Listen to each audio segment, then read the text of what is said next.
오늘 방송은 네덜란드의 막시마 왕비 소식입니다. 올해 54살인 그녀가 최근 육군 예비군 훈련소에 입소했다는 소식 여러분들 들으셨습니까? 단순히 왕실 홍보용 체험이 아니었습니다. 사격과 전술 훈련을 거쳐서 정식 계급을 부여받는 실전 코스를 시작했다는 것인데요. 그녀가 지난 1월 육군 예비군 훈련소에 입소했습니다. 올해 54살, 남부러울 것 없는 왕비가 왜 이 나이에 자원에서 총을 들었을까요? 단순히 경험 삼아서 해보는 이벤트일까요? 아닙니다. 네덜란드 국방부와 왕실이 내놓은 공식 답변은 아주 서늘합니다. 안보는 더 이상 공짜가 아니다. 자, 지금 네덜란드를 포함한 유럽 전역은 말 그대로 비상사태입니다. 미국이라는 거대한 우산 아래서 70년 넘게 안전을 공짜로 누려온 시대가 이제 끝났습니다.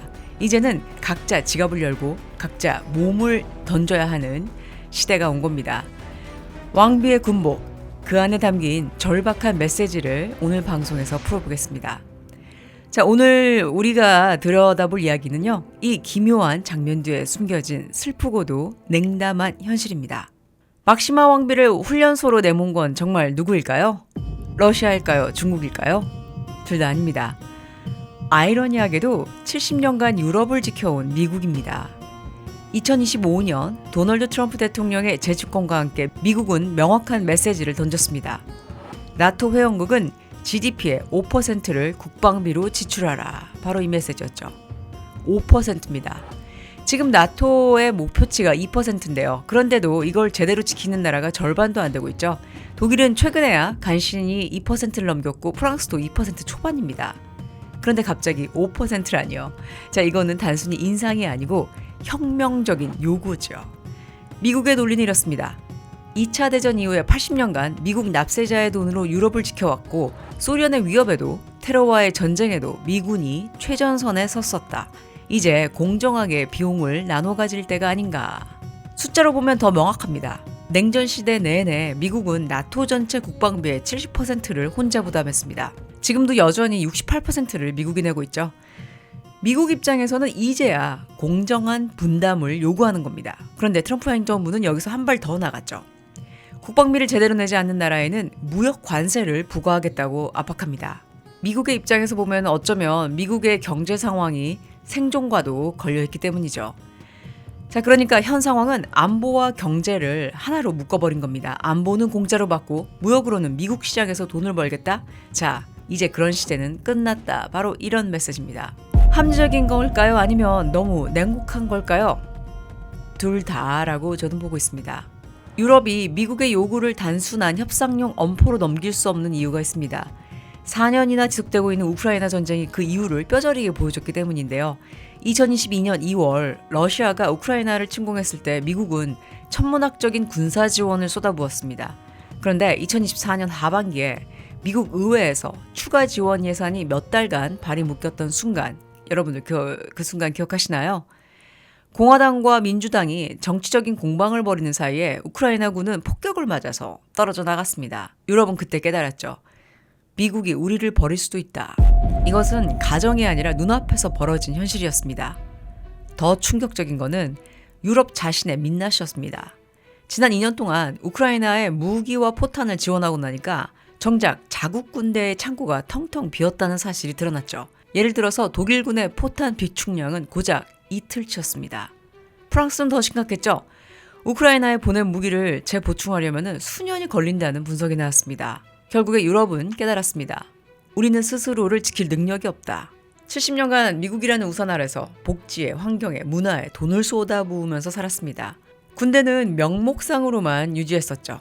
자, 그런데 이제 그 시대가 끝난 겁니다. 여러분들, 네덜란드는 작은 나라인데요. 그런데 나토의 창립 회원국이고요. 유럽연합의 핵심입니다. 러시아와 직접 국경을 맞대고는 있진 않지만 발트 3국이 무너지면은 폴란드가 위험해지고요. 네덜란드도 안전하지 않다는 것을 매우 잘 알고 있죠. 그래서 2025년 네덜란드 정부는 결단을 내렸습니다. 국방비를 대폭 증액하기로 한 겁니다. 현재 GDP의 2%대에서 최소 3, 4%로 올린다는 계획입니다. 구체적 수치로 환산하면 어떻게 될까요? 네덜란드 GDP가 약 1조 유로인데요. 1%만 올려도 연간 100억 유로, 우리 돈으로는 약 15조 원입니다. 그러면은 2%에서 3%를 올린다면 연간 30에서 45조 원의 추가 부담이 되는 겁니다. 자, 이 돈을 어디서 마련할까요? 바로 증세죠. 그리고 복지 예산 삭감입니다. 그래서 네덜란드 국민 사이에서 이미 불만이 터져나오기 시작했는데요. 왜 우리가 더 내야 하나? 복지를 깎아서 무기를 사자는 건가? 자, 이런 불만들이 쏟아져 나오는데 바로 이 순간 막시마 왕비가 군복을 입었습니다. 자, 그러니까 이것은 왕실이 보내는 정치적인 메시지입니다. 왕실이 먼저 고통을 분담하겠다는 상징인 거죠.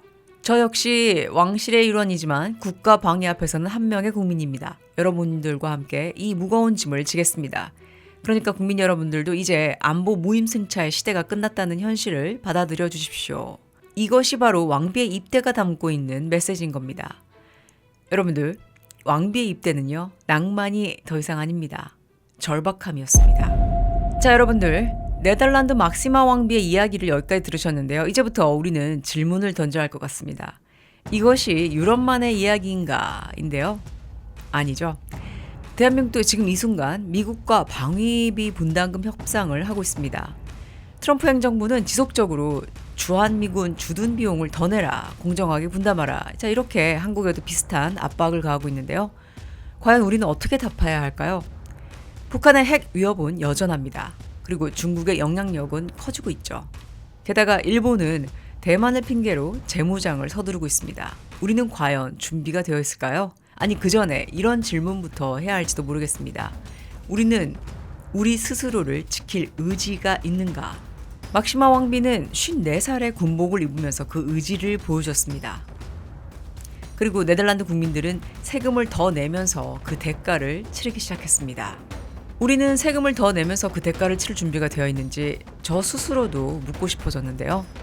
자, 여러분들, 이제 더 이상 자유는 공짜가 아닌 것 같습니다. 현재 국제 정세를 보면은 평화에도 가격표가 붙어 있습니다. 우리가 그 가격을 치를 준비가 되어 있지 않다면 누군가가 대신 치러줄 것입니다. 하지만 역사는 우리한테 가르쳐주죠. 남이 대신 치러준 자유는 언제든지 거둬갈 수 있다는 것을 말이죠. 자, 이것이 바로 네덜란드 막시마 왕비의 군복이 우리에게 던지는 메시지입니다. 자, 여러분들, 오늘 준비한 이야기는 여기까지입니다. 여러분들, 화면 속 왕비의 이 결연한 눈빛을 보면서 어떤 생각이 드셨나요? 54살의 왕비가 준 이 소총의 무게는 아마도 네덜란드라는 국가가 짊어져야 할 자유의 무게와 같았을 것 같습니다.